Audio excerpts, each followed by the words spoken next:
Right, taking a look at New Hampshire right here to Robert's point.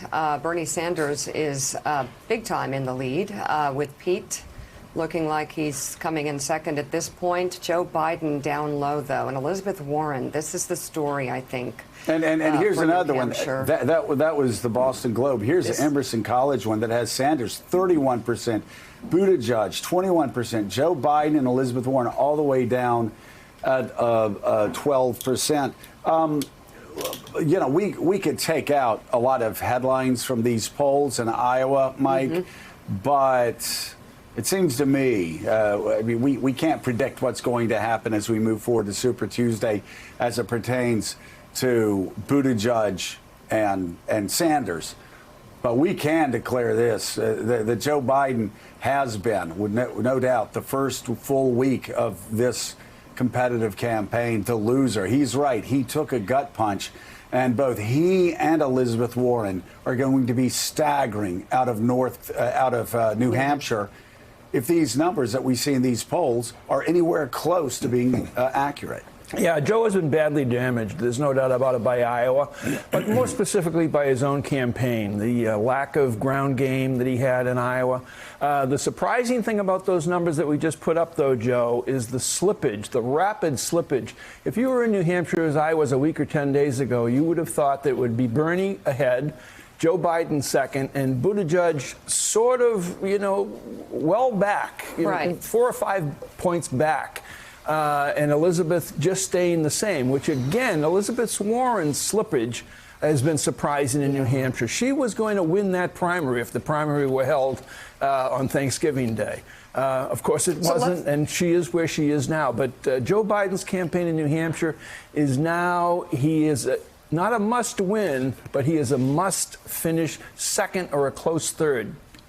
Anything other than that, I think he's hurt in South Carolina. And it doesn't look at all like he's going to be a close second based on the polls. Obviously, we've got 5 days to see what happens here. But, guys, the argument from the campaign, the Biden campaign, as you know, is lower expectations in Iowa, do okay in New Hampshire, then we're fine once we start in South Carolina. But if you finish where it looks like he's going to finish in Iowa, and then if you finish third or fourth down in New Hampshire, all of a sudden the voters in South Carolina, which is supposed to be your firewall, are looking at you completely differently. And that firewall of African-American voters starts to go, wait a minute, he looks pretty weak. I don't know. Let me take a look at Bernie Sanders or Pete Buttigieg or somebody who has not had that African-American support. You cannot count on South Carolina as being a lock for Joe Biden if he does poorly in New Hampshire. Yeah, you know, Mika, we had talked about several months ago the possibility that there was panic among donors several months ago that Joe Biden was going to finish fourth in Iowa, was going to finish fourth in New Hampshire, was going to be out of money by the time he got through that, and would stagger his way down to South Carolina and hope for the best. Right now, it's looking like you know, Joe Biden, along with Elizabeth Warren, they both have an awful lot to lose in New Hampshire. The only thing I will say is we have to remember, and I'm sure Mika Robert can remind us of this very well, that all of the political obituaries that were written about Hillary Clinton in the days leading up to New Hampshire, there's no way she could win. I remember even back in '76, George H.W. Bush's Big Mo, Ronald Reagan, the press was saying that he just didn't have it. I'm sorry, 1980, that he was going to get beaten by George H.W. Bush.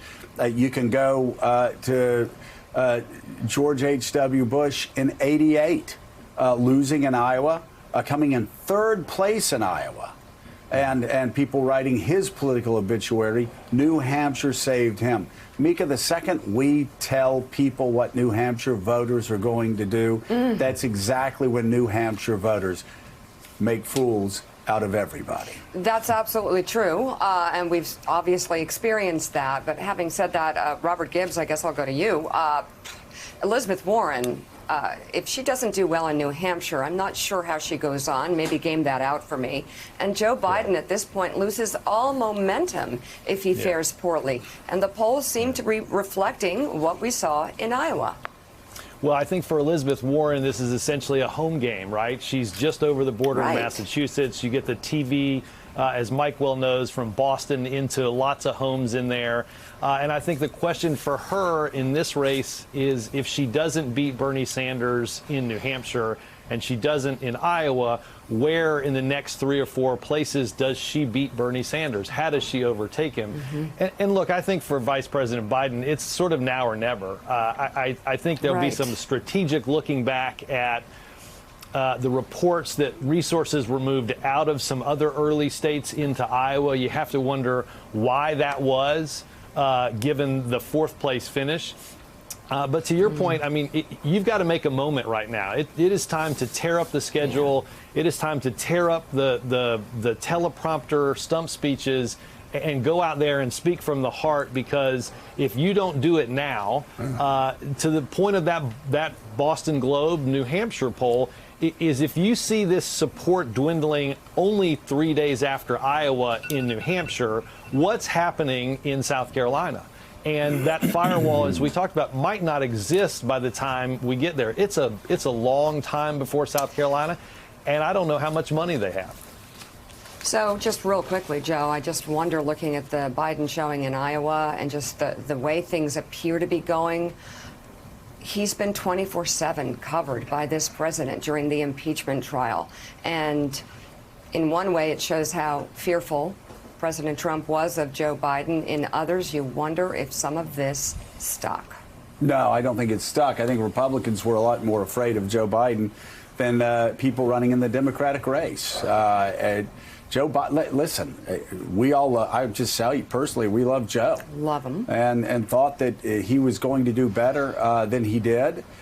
Maybe he ends up winning and moves forward, but this is a guy who, despite having the love and respect of a lot of people, ran in '88, had a bad ending to that campaign, ran in 2008, despite winning just about every debate along with Chris Dodd, still didn't gain traction there. He just may not be able to gain traction in these contests. It's really hard to say. But Mike Barticle, thanks for checking out MSNBC on YouTube, and make sure you subscribe to stay up to date on the day's biggest stories. And you can click on any of the videos around us to watch more from Morning Joe and MSNBC. Thanks so much for watching.